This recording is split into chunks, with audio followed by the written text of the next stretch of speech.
to the Swish Summit. Here I'm with Dr. Kevin Melendez, PT at Swish, and I am Alexandra Falconer, head massage therapist. We're here with our guest, Estevan Lucero. Do you want to go ahead and tell us a little bit about yourself? Sure. So, yes, my name is Estevan Lucero. Ali got the name right. I appreciate that. Thank you so much. People struggle with that. You would not believe. So I wouldn't have gotten it right. Thank you. Even with the Hispanic last name, I'm surprised by that. He likes to add R's. Hey, R's are a good quality. That's a good quality in the Latin language, 100%. Yes. So I'm the performance director here at a training facility in Albuquerque called 8 Grady's Performance Center.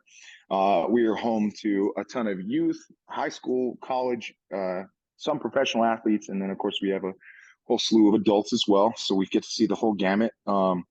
Now, inside of our training, we handle team training, a small group, and private. I oversee a handful of coaches in the technical execution of all those things. And then, of course, we oversee the marketing. It's private business. So we try to keep the lights on best we can. And so, as far as like my qualifications, I guess you guys want that. I'm a certified functional strength coach. I have a master's degree in sports performance. I mean, not sports performance, sports admin and marketing. So, yeah, I think that probably covers it. Okay. I do all right. Yes, thank you. I have so many questions I already want to ask. So that's awesome. Let's start with you then. Go ahead and ask. Oh, sure. Man. Well, thank you for going over all that, though. You talked about your professional side, but what actual things do you do to stay active, or do you compete in anything specifically? You know, you're obviously training people, but do you compete in your own kind of competitions? I do. So a big part of this is my personal opinion, but I think a big part of being a solid role model mentor to some degree is making sure that you submit to training rigors of some kind. And everybody has their own flavor, whether it's ultra marathons or who knows, competitive eating. I don't know, right? Mine just happens to be powerlifting, which is basically competitive eating. So yes, I do compete. You should have seen. Hold on, can I tell them the story where you ate that huge plate of 40 plus sushi rolls? Yes, it was. It didn't happen. Ate a huge plate full of sushi. I'm not even kidding. All of us were sitting at the table looking at him like, "You're gonna eat all that?" And we could not. Were you inspired by the Rock? Let me tell you, he really did eat it. Well, and the thing is like he can hold it, and it worked for him. But we were all looking at him like it was a lot of sushi. I'm just saying, and it's true. It's true. Yeah, to confirm Ali's story, it was like. It's not dramatic. I'm just saying.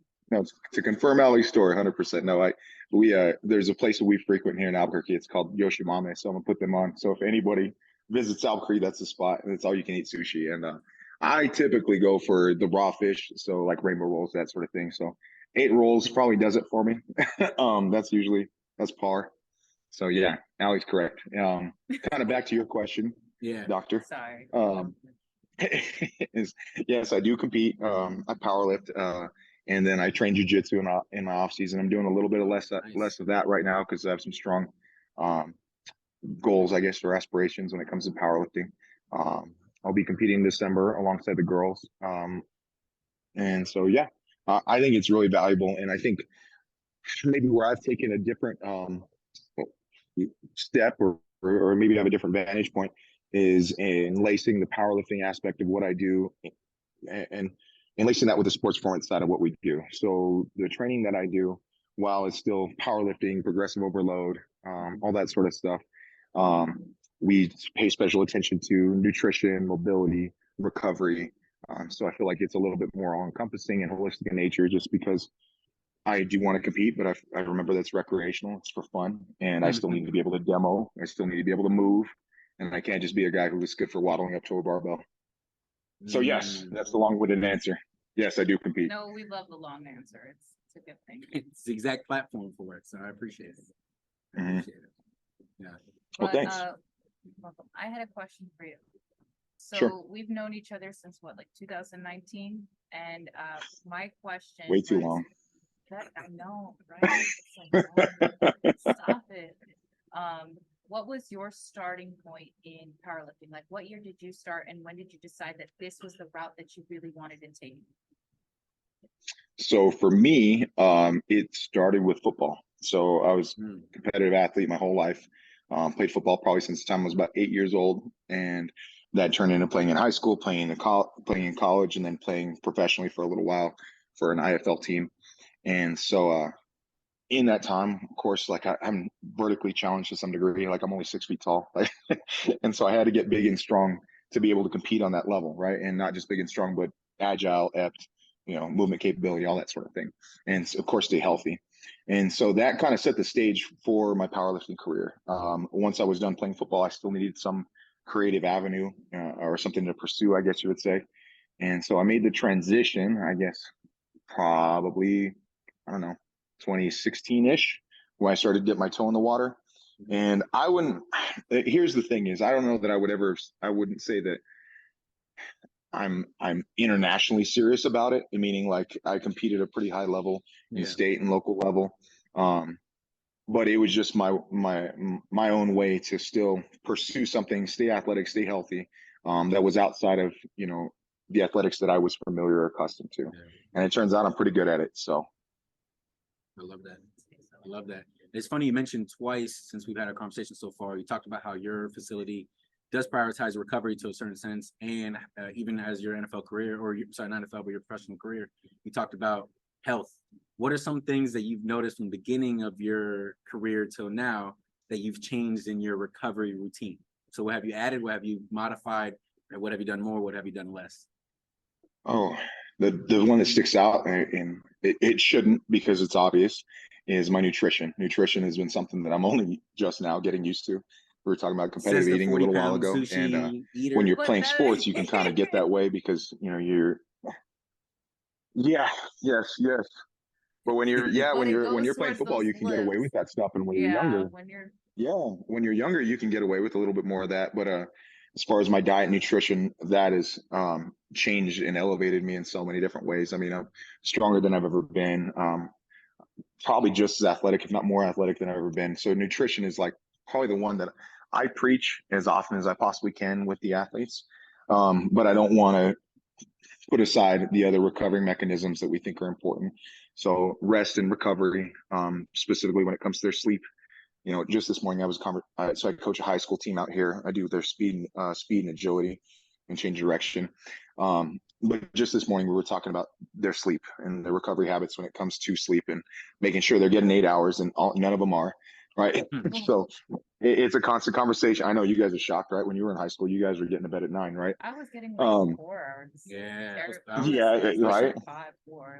Exactly. I was pushing it. Exactly. Falling asleep with candy in my mouth or something. The worst. Well, now they have Call of Duty, right? And they have all these other things that they can do to. And so anyway, we're talking about sleep all the time and finding ways to repay that sleep debt in some way, right? So if they're not getting 8 hours, what other time do they have during the day to kind of commit to, getting some shut eye? So whether it's a 20-minute nap, that sort of thing. So sleep and nutrition are probably the big ones for me. And then beyond that, any of the recovery devices. So it's soft tissue therapy. It's, yeah, there you go. It's cold plunges, it's sauna, it's all that stuff. So on the weekends, as a part of my active recovery routine, I'm doing contrast work. So it's hot cold therapy. And admittedly, it's not especially cold because I'm just jumping in the pool, but basically contrasting from the sauna back into the pool. Exactly. Because unfortunately, cold plunges aren't always readily available. So you do the best you can, right, to make sure that you're getting as much blood flow going as you possibly can and circulating throughout the tissue as much as you can. So, yep. And do you feel a big difference in your performance now compared to when you first started with adding in all the recovery that I'm supposed to be looking here, my bad. With adding in all the recovery that you're doing. Read the prompt, Allie. Read the prompt. I can't. It's there for you. You had one job. Look up. There you go. That's all you got to do. Just read. Just put the words together. Yeah. So, to answer your question, in a weird way, I guess I would say, as I've gotten older, the way that I respond to training is much different than the way I did when I was younger, in the sense that, one, maybe the volume that I can tolerate is a little bit different, and the intensities that I'm pushing are a little bit different. So there's been some give and take there, if that makes sense. So my training sessions maybe aren't as longer or as maybe hard on the soft tissue, the muscles, ligaments, tendons, all that stuff. But my neuromuscular system, like my CNS more than anything else now, is what gets taxed. And to answer your question, yeah, those things are vital. Like I'm not going to say that I wouldn't have survived as a younger person without them, but they've made a huge difference in my eyes in my ability to come back and do the work on Monday, and string together quality training days. I think that's what's really important is, anybody can show up to the gym and give 80% effort because that's all they have. But every time that I show up, and as long as I've kept on my recovery, nutrition, sleep, and then of course any of the passive therapy that I do on the side, it makes things so much easier. You were talking about your training and how you're always going, you're very consistent with it, and you started adding recovery, you're really dialed in on your nutrition. How many hours and how many days a week are you currently training? Because you do lift a lot. You're deadlifting like 700 plus pounds. You're benching more than 300 some days, I believe it is, right? Or you're even squatting what, like more than 500? Putting your numbers out there. I'm just saying. But when you're talking to somebody who can do that, you kind of want to know, like, what are you doing and how is it Actually, right? I'm just saying. Yeah. So no, I appreciate that. No, thank you for the question.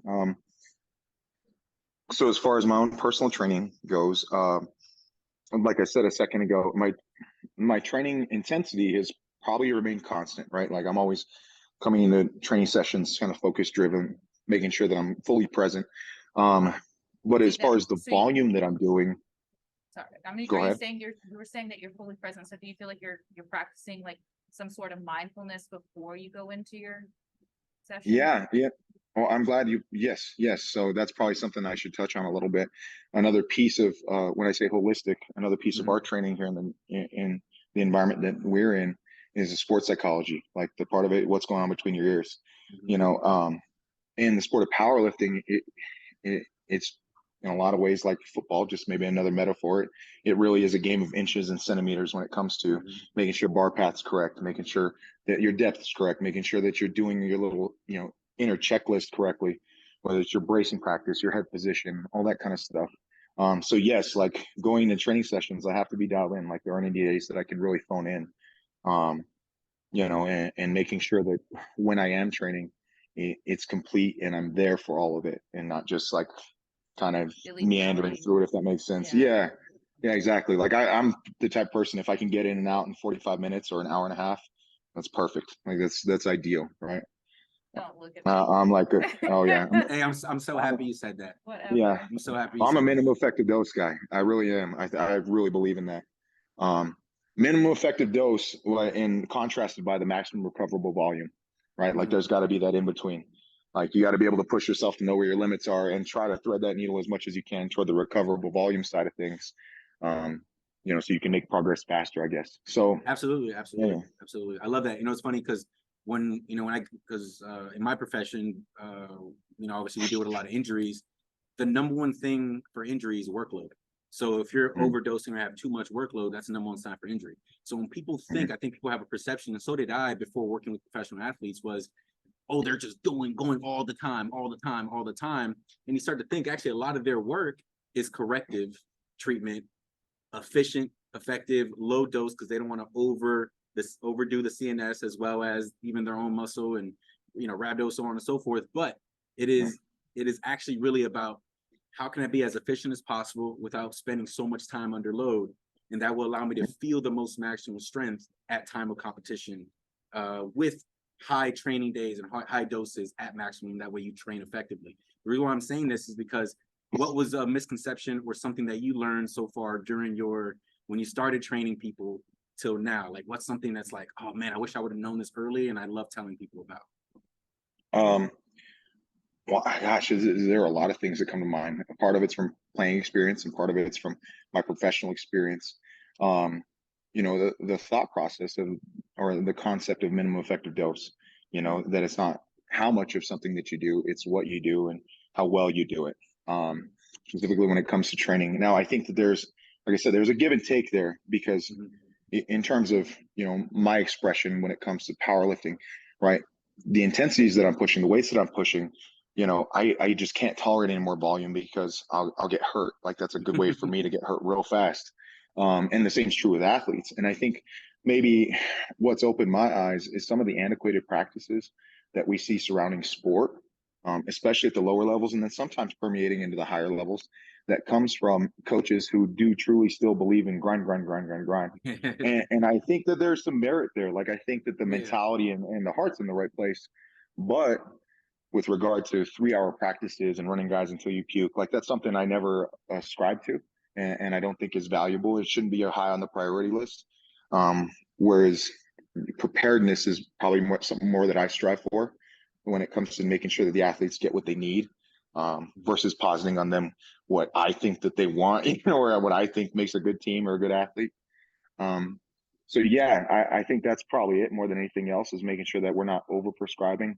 We're in some ways underdosing, and just, That's true. And the other thing too, I guess maybe that I wish I would have understood a little bit sooner, is the all encompassing nature of stress, right? So, like, we talk with the athletes every single day about not just how sore they are and how fatigued they are, but we talk often about what their mood's like.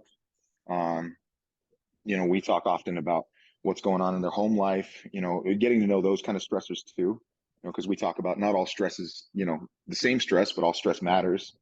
And when it comes to me making sure that I'm being conscious of fatigue management, like, stress is where it's at, right? Like, I want to know, okay, how full is your cup today, and how do I avoid overflowing it? And to concur with what you said a second ago, I mean, I think the best way to keep athletes out of harm's way is technique and fatigue management. Like, that's really what it takes. Absolutely. I was going to ask you, I'm always curious to ask this question, so I would love to get your response if you can. When you think of physical therapy, what's your immediate response? Like, what do you think physical therapy is? Oh man, it's bands and plyos and bullshit. Just kidding. I'm kidding. It's just that's exactly what I was hoping for. It's soft. No, no. When I think of PT, it depends, right? Because not all PT is created equally, right? That's really what matters. When I guess I would reframe the question, if I could, in a way that this is what I look for in a quality PT: somebody that understands the needs and desires of the athlete, the demands of the sport, and then is doing things to address those, so that whatever they're prescribing is truly corrective in nature, and the athlete doesn't have to keep coming back to fix, or keeps them out of harm's way long enough for them to be able to compete.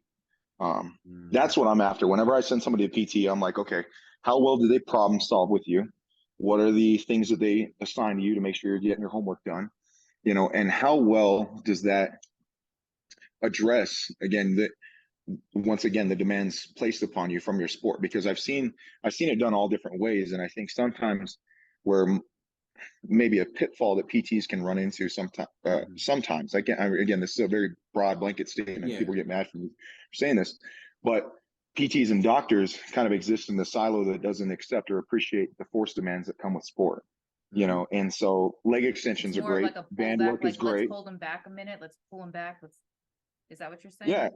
Well, I would say leg extensions are great. Band work's great. Okay. But what happens when this kid goes to sprint? Like, what's going on there? What kind of forces are being placed upon the body there? And are we truly preparing them for return to sport? Or are we just looking at, let's say, whether they're coming back from an ACL, for instance, are we just looking at the girth of the quad or the VMO and saying, okay, that thing looks symmetrical to the other leg, you're ready to go, without ever seeing this kid's gait? That's a shortcoming that I've seen inside of PTs. Now, the really good ones, they know that's coming. And honestly, the ones that I like more than any others are the ones that are aggressive, and they go, okay, well, let's try it out. I know you like to play soccer. Well, let's get you out on the field, and let's be mindful of how many minutes you're playing. Okay, but you at some point you have to start to let these people get back to doing what they want to do. Yeah, you can't just keep them inside of a PT office forever and hope that that's going to mimic what they're going to get when they're on the field. Yeah. Love it. I'm going to follow it up with one question, which is, what do you think the relationship is between a physical therapist and a performance coach like yourself? What is it currently, and what should it be? I think it needs to be all encompassing, and to me, it's like everybody has a seat at the table. Like, there's something to be said for the fact that PTs, they have their own scope of practice, and I need to be able to hear and see what they see and understand where they're coming from, when it comes to my side of things, they need to understand, okay, what we're up against and getting somebody to return to play and how that can be done. And I think they even a lot of times may neglect things like movement mechanics and applied physiology and the biomechanics that come with, okay, when you're actually sprinting, what does it look like to slow down? Okay. So if anything else, I think the relationship between me and PTs has to be symbiotic. Like it has to be a two-way street. It has to be, okay, what are you seeing? Here's what I'm seeing, and kind of a back and forth. And hopefully together we find a true north. Nice. Yeah, absolutely. I mean, I always use, so the big misconception that people think with physical therapy is that it's just when you're injured, which you kind of even hinted that a little bit, which I always tell people that's literally equivalent to waiting till your car's on the side, broken on the side of the road before getting checked, right? The only reason it's like that and culturally is because we deal with insurances, right? So people stay in that vicious circle between staying baseline, which, you know, that negative, that zero, where they're just getting back to, you know, maybe at baseline, whatever, and then they're going back to injury.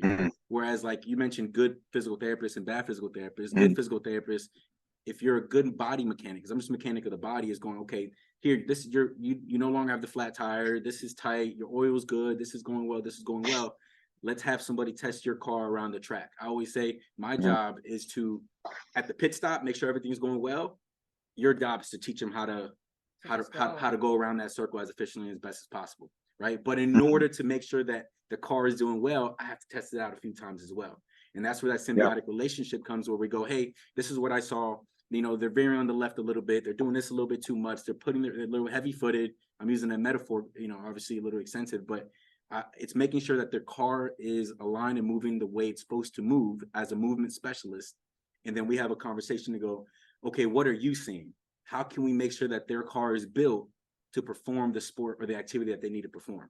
And that's where that conversation, that communication comes together through performance tracking, like you said. Good PTs who are not, truthfully, just are not insurance-based, which we aren't. We're not bound to going, oh, we have to make sure you can sit down and get up from the toilet. We're like, no, what are you trying to accomplish? How can we achieve it? And how can we achieve it as best as possible, as safe as possible, as efficiently as possible? And that can't be done with just a PT. That takes the communication and collaboration with performance coaches as well. Yeah, I totally agree. We work with some folks, Spiegel Sport and Spine. I put them on for a little bit. They're world class. They really are. Because I agree with you. I think the medical model is kind of broken in that way, or insurance model, I guess I should say, where it does take a referral, right? And then a lot of times, let's say you have an issue that's knee pain. Let's just say generic knee pain, right? Well, we haven't addressed what's upstream or downstream, what's going on the hip, what's going on the ankle, right? Who knows where this is coming from? If we look at its integrity model, like we're saying, okay, maybe it's fascial slings, maybe there's something else there. You know, and you just won't get that by going to your doctor. Like that's just not how that goes. Absolutely. You get kind of shuttled into a PT office with somebody who's going to address your knee and not, again, anything else. And then you have to go back and get a referral. Whereas with the folks that I work with, they're awesome because they'll look at you and they go, okay, well, you tell me what's wrong. A host of assessments. And then they'll go say, and then they'll look at you and they'll go, okay, well, here's what we think it is. Okay, we're going to do this a couple times to make sure that it's kind of confirmed. And then you'll have homework to see if it fixes the issue. And it's so much more streamlined and straightforward.